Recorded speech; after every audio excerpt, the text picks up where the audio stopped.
Título 5º da prova. Artigo 212.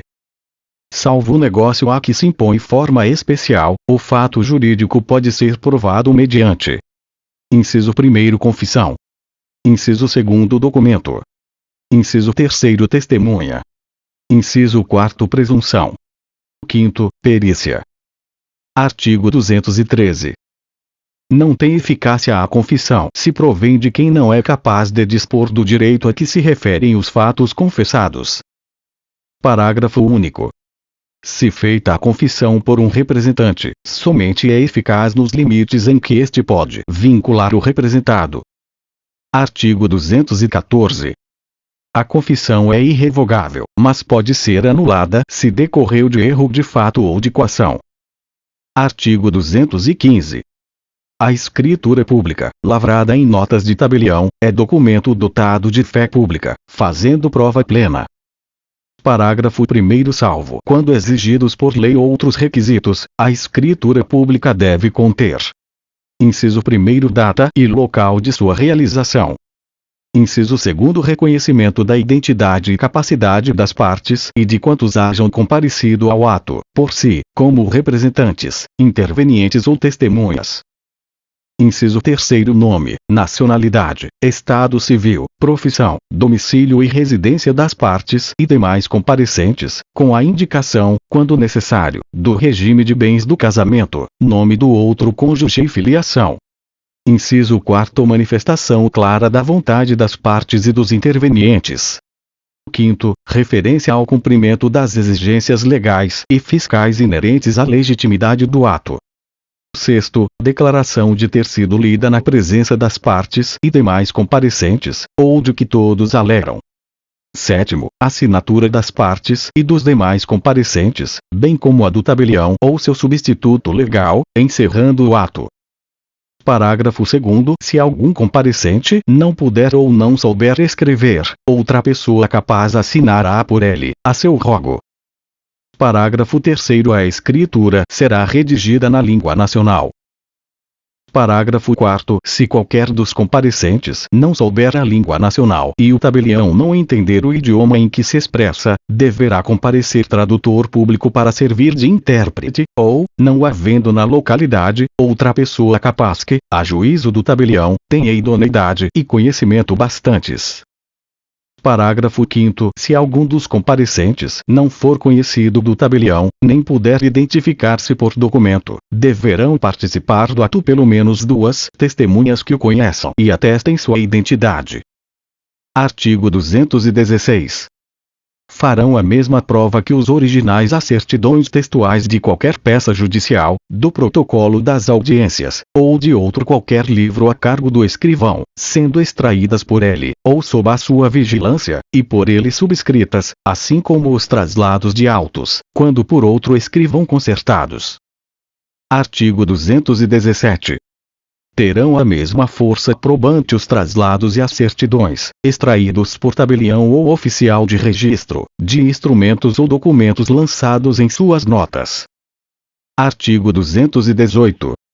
Os traslados e as certidões considerar-se-ão instrumentos públicos, se os originais se houverem produzido em juízo como prova de algum ato. Artigo 219.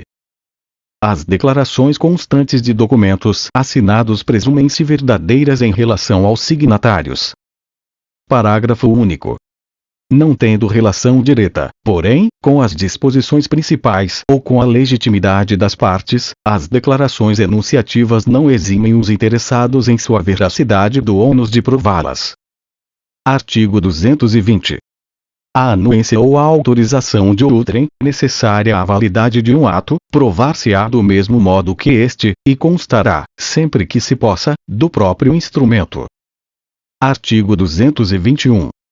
O instrumento particular, feito e assinado, ou somente assinado por quem esteja na livre disposição e administração de seus bens, prova as obrigações convencionais de qualquer valor, mas os seus efeitos, bem como os da cessão, não se operam, a respeito de terceiros, antes de registrado no registro público. Parágrafo único. A prova do instrumento particular pode suprir-se pelas outras de caráter legal.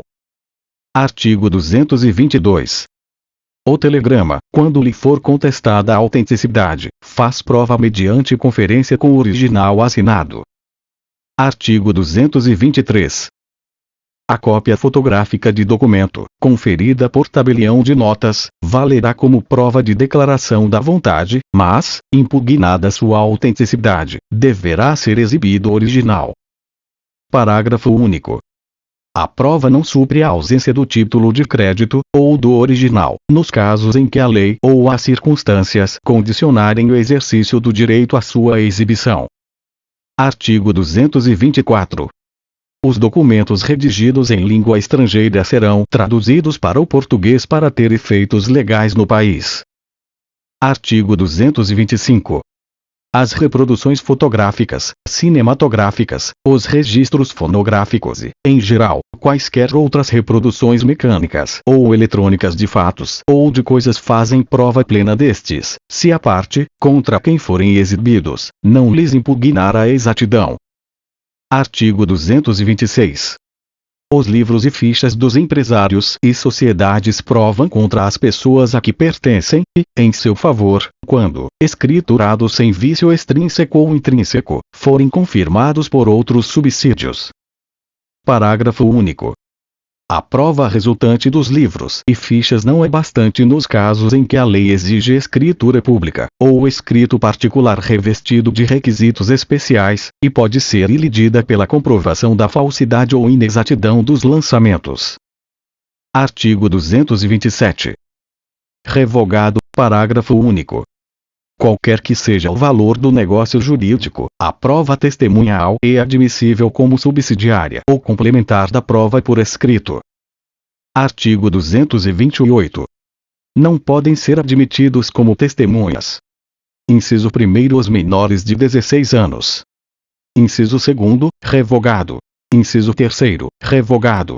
Inciso 4º o interessado no litígio, o amigo íntimo ou inimigo capital das partes.